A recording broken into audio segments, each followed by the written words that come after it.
Hello friends, welcome to my YouTube channel. आप देख रहे हैं पुष्प के प्रोसेस और मैं हूं पुष्प। तो फ्रेंड, हम बात कर रहे हैं एक और नई वैकेंसी के बारे में जो कि आई है उत्तराखंड की तरफ से। जी हाँ फ्रेंड, ये बिल्कुल नई वैकेंसी है। THDC रिक्वायरमेंट 2019 भर्ती निकाली गई है फ्रेंड। THDC यानी कि तहरी हाइड्रो डेवलपमेंट कॉरपोरेशन लिमिटेड की तरफ से भर्ती आई है।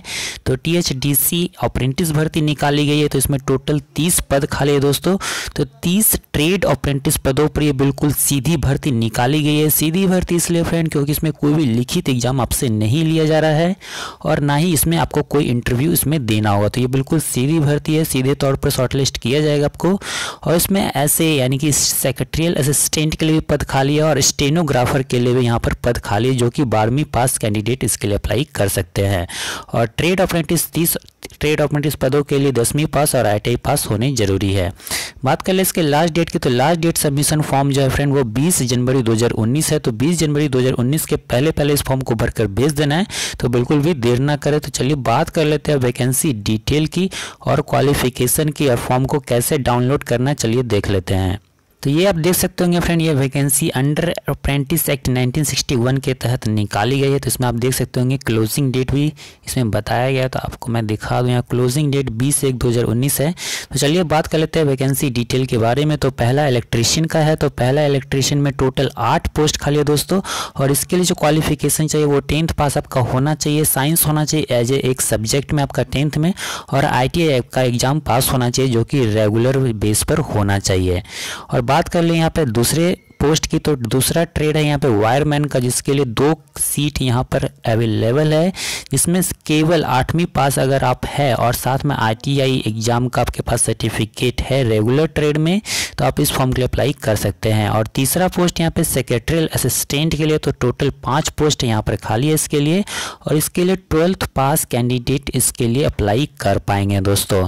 तो इस चीज़ को ध्यान रखना है, इसके लिए 12th पास चाहिए। और अगला पोस्ट है फ्रेंड फीटर या प्लम्बर के लिए। तो यहाँ पे 2 पोस्ट खाली है कुल मिलाकर के, और इसमें 10th पास और ITI सर्टिफिकेट होना जरूरी है, रेगुलर बेसिस पर होना चाहिए। अगला पोस्ट है mechanic cum operator electronic communication system में। तो टोटल इसमें 3 पोस्ट खाली है और इसके लिए आपके पास ITI सर्टिफिकेट रेगुलर बेस पर होना चाहिए। और अगला पोस्ट है इलेक्ट्रिकल मैकेनिक का। तो इसमें टोटल 2 पोस्ट खाली है और इसमें भी 10th पास ITI एग्जाम आपका ट्रेड आपको रेगुलर बेसिस पे होना चाहिए इलेक्ट्रिकल के क्षेत्र में।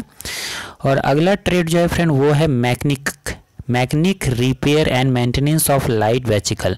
तो इसमें टोटल 2 पोस्ट केवल खाली है। तो इसमें आपके पास ITI ट्रेड सर्टिफिकेट होना जरूरी है।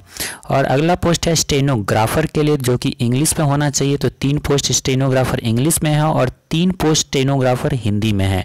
तो कुल मिलाकर यहाँ पे 30 पोस्ट खाली है। तो स्टेनोग्राफर के लिए आपके पास 12वीं पास एग्जाम पास होना जरूरी है और साथ में ही ITI का आपके पास सर्टिफिकेट होना जरूरी है, जो कि एक रेगुलर बेस पर होना चाहिए। अब मैं आपको इसमें बता दूं फ्रेंड इसमें एज लिमिट के बारे में। तो एज लिमिट से पहले मैं आपको एक चीज़ बता देता हूं जो कि बहुत ही ज़रूरी है। तो वही ITI कैंडिडेट इसके लिए अप्लाई कर सकते हैं जो कि 2016, 17, 2018 में NCVT रिकॉग्नाइज्ड इंस्टीट्यूट से आपने एग्जाम पास किया हो ITI का 2016, 17, 18 में।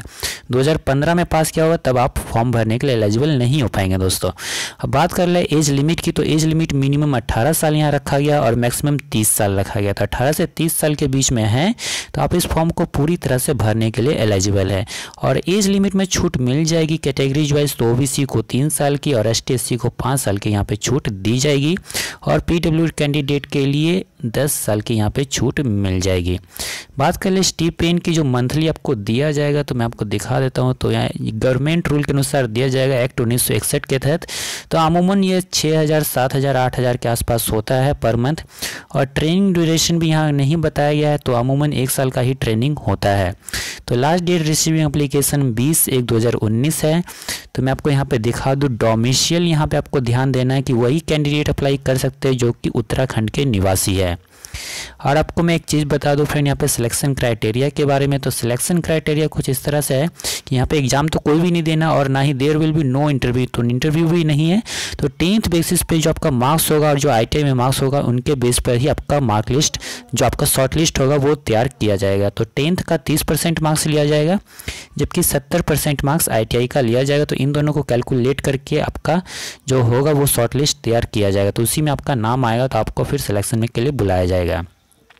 तो यहाँ पे एक चीज़ ध्यान देना है फ्रेंड कि फॉर्म के साथ आपको क्या क्या सबमिट करना है। तो पासपोर्ट साइज आपको फ़ोटो सबमिट करना है 5। तो मैं आपको बताऊंगा कि फॉर्म कैसे डाउनलोड करना है। तो मैं फॉर्म का इंस्ट्रक्शन भी आपको दिखा दूंगा कैसे भरना है। तो यहाँ सेकंड में आपको 10th का मार्कलिस्ट अपलोड करना है, अपलोड नहीं करना सॉरी, भेजना है आपको एप्लीकेशन फॉर्म के साथ। फिर तीसरा ITI मार्कशीट है जो कि NCVT सर्टिफिकेट के साथ होना चाहिए। फिर डेट ऑफ बर्थ आपको दिखाना है, अगर 10th में तो उससे भी काम चल जाएगा। फिर कास्ट सर्टिफिकेट आप जिससे आते हैं वो कास्ट सर्टिफिकेट आपको देना होगा, स्टेट से जो भी है आपका। फिर सर्टिफिकेट PH कैंडिडेट के लिए, तो ये सबको नहीं देना है, जो PH कैंडिडेट है सिर्फ उनको ही देना है। तो फिर required certificate as a proof of war arm officer personal, तो ये जो इनके लिए है, सर्विसमैन एक्स सर्विसमैन उनके लिए है सिर्फ। फिर करेक्टर सर्टिफिकेट आपको बनवाना होगा, फिर वो जो कि गेस्टेड ऑफिसर से होना चाहिए। फिर यहाँ पे सर्टिफिकेट प्रोजेक्ट अफेक्टेड डॉफ कस्टेरा के लिए है, तो ये उनके लिए है जो वहाँ के निवासी है।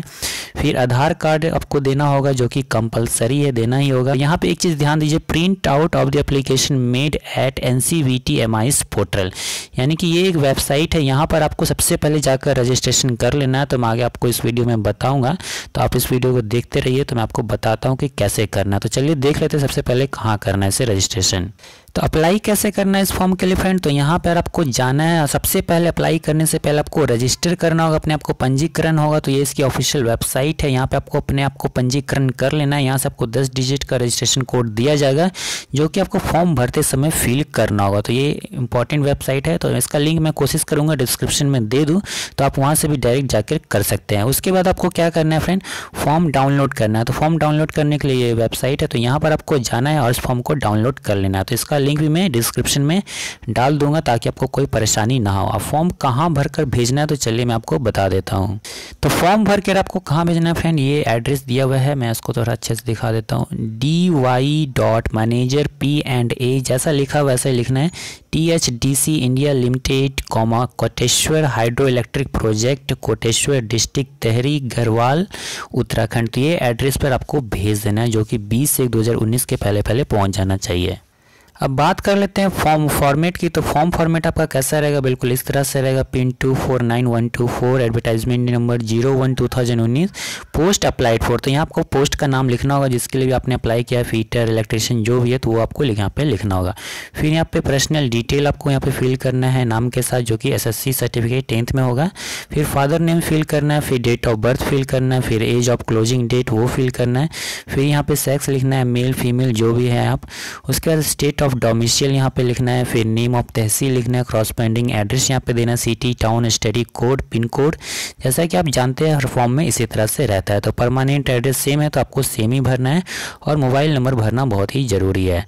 और इसमें आपको क्या करना है, एकेडमिक परफॉर्मेंस यानी कि क्वालिफिकेशन का डिटेल यहाँ पे देना है। 10th एग्जाम कब पास किया था, कौन से ईयर में, परसेंटेज क्या है, तो वो आपको यहाँ पे डिटेल देना होगा, और किस बोर्ड से किया हुआ है वो भी आपको देना होगा। फिर प्रोफेशनल क्वालिफिकेशन यानी ITI के बारे में आपको यहाँ पे डिटेल देना है, कब पास किया था, इंस्टीट्यूट का नाम क्या था, फिर ड्यूरेशन ऑफ स्टडी क्या थी, पासिंग ईयर क्या था, मार्क्स क्या था, वो आपको यहाँ पे लिखना होगा फ्रेंड। उसके बाद आपको यहाँ पे जनरल OBC एक्स सर्विसमैन जो भी आपको यहाँ पे फिल करना है। उसके बाद आपको आर यू फिजिकल हैंडीकैम, अगर आप नहीं है तो इसे बॉक्स को छोड़ देना है। उसके बाद आपको टाइप ऑफ हैंडीकैम उनके लिए है जो फिजिकल हैंडीकैम है तो उनके लिए है, तो बाकियों को नहीं करना है। फिर यहाँ पे आपको क्या ध्यान रखना है फ्रेंड, यहाँ पे have you ever been convicted by any court, ये आपको नहीं करना है, इसे कुछ नहीं करना है। Have you undergone apprentice training earlier, yes या नो। इसका मतलब ये फ्रेंड कि अगर आपने पहले भी कोई अप्रेंटिसशिप ट्रेनिंग किया है तो यहाँ पे आपको बताना होगा यस नो करके। फिर डू यू बिलोंग PF, अगर है तो यस नो। उसका do you have work experience more than 1 year after completion of requirement qualification, यानी अगर आपके पास कोई भी एक्सपीरियंस 1 साल से ज़्यादा होगा तो आप यहाँ पे यस लिख सकते हैं, नहीं तो रहने देना है। उसके बाद आपको डिक्लेरेशन यहाँ पे दिया गया, इसको पढ़ लेना है। उसके बाद यहाँ पे डेट जिस दिन आपने फॉर्म भरा है, फिर प्लेस जहाँ फॉर्म भर रहे हैं, फिर अपना सिग्नेचर अपना नाम भरकर इसको भेज देना है फ्रेंड। तो बस फ्रेंड इस वीडियो में इतना ही। अगर वीडियो की जानकारी अच्छी लगी तो वीडियो को लाइक कर देना और ज़्यादा से ज़्यादा इस वीडियो को शेयर कर देना ताकि जो लोग भी अप्रेंटिसशिप में जाना चाहते हैं जो उत्तराखंड के निवासी वो जा सके फ्रेंड। तो फ्रेंड वीडियो के नीचे आपको लाल कलर का सब्सक्राइब बटन दिखेगा, बिल्कुल इस तरह से दबाकर सब्सक्राइब कर ले और साथ में बेल आइकन दबाना ना भूले, सबको आने वाले हर एक वीडियो के बारे में नोटिफिकेशन मिलता रहेगा। तो चलिए फ्रेंड मैं मिलता हूँ आपसे अगले वीडियो में। वीडियो देखने के लिए धन्यवाद।